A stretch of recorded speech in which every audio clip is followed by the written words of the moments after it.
देखो ISI B maths 2010 का paper है, ठीक है। हमने उससे कुछ क्वेश्चन लिए हैं, प्रीवियस ईयर है, ठीक है। बहुत अच्छा क्वेश्चन उन लोग का रहता है और हम उसी में से कुछ क्वेश्चन लिए हैं। क्वेश्चन कहता है if a b c are real number so that x cube plus x square plus b x plus c equal to x square plus 1 into g x for some polynomial g then. देखो shortcut का कभी कोई formula नहीं और shortcut से कभी success नहीं मिलता। शॉर्टकट तब अपनाओ जब कंसेप्ट बहुत क्रिस्टल क्लियर हो और बहुत डेप्थ अंडरस्टैंडिंग हो।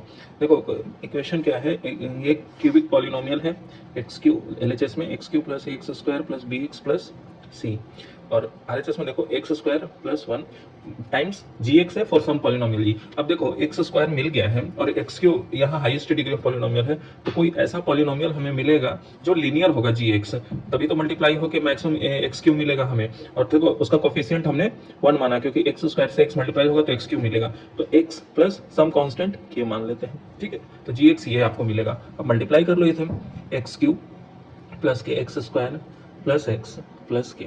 अब यहाँ बोथ साइड कंपेयर कर दो, कंपेयर किए तो क्या मिला, ए इजकल टू के, बी इजकल टू 1 और सी इजकल टू के। तो आप देखो ए इजकल टू के और सी इजकल टू के, तो यहाँ से कह सकते हैं a equal to c, a equal to c और बी इजकल टू 1।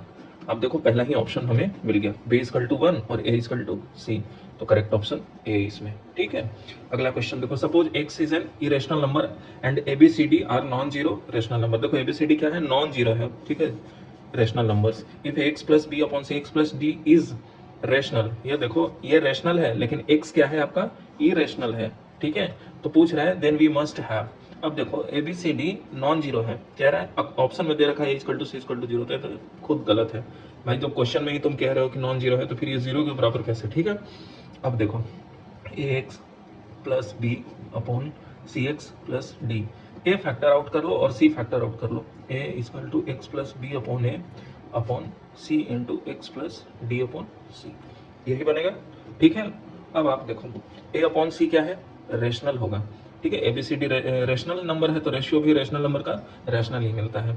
अब आप देखो ये क्या कह रहा है, x plus b upon c x plus D rational है। अब ये रेशनल है तो रेशनल इंटू रेशनल ही रेशनल होता है, अपॉन सी को मल्टीप्लाई हो रहा है इस नंबर से, तो इसे रेशनल होना होगा, इसे रेशनल होना होगा, ठीक है।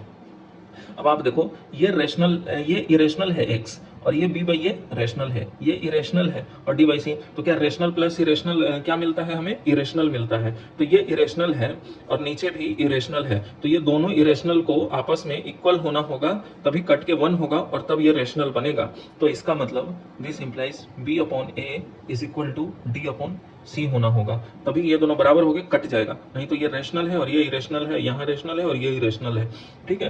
तो आप यहाँ से ये कंक्लूड कर लिया, तो this implies AD is equal to BC, ठीक है।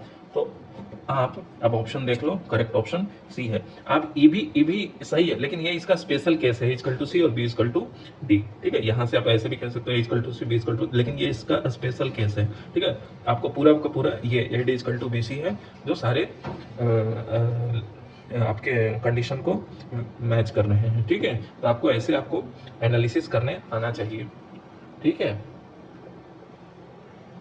देखो क्वेश्चन है, I sold 2 books for ₹30 each, my profit on one was 25%।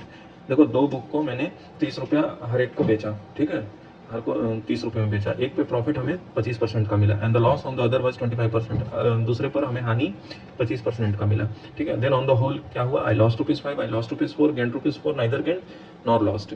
अब आप देखो पहले हमने प्रॉफिट किया है, तो प्रॉफिट क्या है तो उसका लिख लेते हैं गेन परसेंटेज, और मान लो हमने पहले वाले को C1 रुपीज़ में खरीदा था, ठीक है, तो अपॉन C1, ठीक है, यहाँ से हमने C1 निकाल लिया, ठीक है। तो C1 यहाँ से निकालेंगे, C1 into 1.25 is equal to 30, तो C1 जो आया वो 24। देखो हमने 24 रुपये में खरीदा और 30 रुपये में बेचा, ठीक है। अब दूसरा देखो लॉस निकाल लेते हैं, तो 25 upon 100 is equal to C2 minus 30 upon C2, ये लॉस है, ठीक है। अब इसे निकालते हैं, तो C2 into 0.75 is equal to 330, तो C2 यहाँ से क्या आ गया 40। अब आप देखो इसे हमने 40 रुपये में खरीदा था और 30 रुपये में बेचा, तो हमें 25% का लॉस मिला। अब आप देखो टोटल हमने कितने में दोनों बुक को खरीदा था, 40 प्लस 24, 64 रुपये में हमने खरीदा, और दोनों को बेचा कितने में, तो 2 इंटू 30, 60 रुपीज़ में। देखो खरीदा 64 रुपये में और बेचा 60 रुपये में, तो लॉस कितने का हुआ? 4 रुपये का हमने लॉस किया। लॉस हमें कितने रुपये का मिला? 4 रुपये का लॉस मिला। ठीक है, तो करेक्ट ऑप्शन इसमें से क्या है? लॉस्ट ₹5 गलत, लॉस्ट ₹4 बिल्कुल सही, गेन ₹4 गलत, नाइदर गेन नॉर लॉस गलत ऑप्शन। तो ठीक है, करेक्ट ऑप्शन आपको बी मिल गया। ठीक है, इतने आसानी से हमने इसे सॉल्व कर लिया। देखो आईएसआई में क्वेश्चन का स्टैंडर्ड अच्छा होता है। अब कुछ क्वेश्चन इजी हैं ताकि एक कॉमन बच्चा भी अप्रोच कर सके, हमने वैसे क्वेश्चन भी लिए हैं। ठीक है, जो क्वेश्चन आया है 2010 में हमने वैसे लिए हैं। आप देखो ये question, if theta is an acute angle then maximal value of 3 sin theta plus 4 cos theta. देखो इसका आपको पता ही होगा, 3 sin theta plus 4 cos theta, ये जो कोफिशिएंट है इसका स्क्वायर का सम लेते हैं, ऊपर नीचे डिवाइड कर देते हैं। तो 3 स्क्वायर प्लस 4 स्क्वायर 16 का स्क्वायर और अंडर रूट करेंगे तो 25 बनेगा, जो कि 5, तो ऊपर नीचे 5 से मल्टीप्लाई और डिवाइड कर देते हैं। तो आप देखो 5 ऐसा रख लो, 3/5 sine theta plus 4/5 cos theta. अब आप देखो, अगर हम साइन अल्फा को 4/5 कहें तो कॉस अल्फा हमें 3/5 मिल जाएगा। ठीक है, तो आप देखो ये sine of alpha plus theta का फॉर्मूला है। ठीक है, तो equal to 5 of sine of alpha plus theta. आप इसे ब्रेक कर लोगे तो यही मिलेगा, sine alpha into cos theta, तो साइन अल्फा 4/5 और इंटू प्लस करके आप करोगे तो यही मिलेगा आपको। ठीक है, अब आप देखो साइन का मैक्सिमम वैल्यू कितना है? 1 मिलता है हमें मैक्सिमम। ठीक है, मैक्सिमम, तो 5 इंटू मैक्सिमम वैल्यू कितना मिलेगा? 5 मिलेगा। तो आपको मैक्सिमम वैल्यू कितना इसका मिला? 5, करेक्ट ऑप्शन बी। ठीक है, अगला क्वेश्चन देखो, ये लिमिट है if x plus a upon x minus a to the x approaches 9 as x approaches infinity then a is equal to, पहले इसका फॉर्म थोड़ा डिफाइन करते हैं कि क्या है फॉर्म। देखो x से ऊपर नीचे डिवाइड करते हैं तो 1 plus a upon x upon 1 minus a upon x। ठीक है, अब देखो लिमिट x अप्रोचेस की है इन्फिनिटी, इसको 9। ठीक है, अब देखो ये 1 टू दी इन्फिनिटी का फॉर्म बन रहा है। यहाँ रखेंगे इन्फिनिटी तो ये 0, यहाँ भी रखेंगे 0 तो 1 बन जाएगा। 1 टू दी इन्फिनिटी का ये फॉर्म बन रहा है। 1 टू दी इन्फिनिटी का फॉर्म में हम क्या करते हैं? e to the power limit of x approaches infinity, यहाँ x टाइम्स, ठीक है, x plus a upon x minus a minus 1 is equal to 9।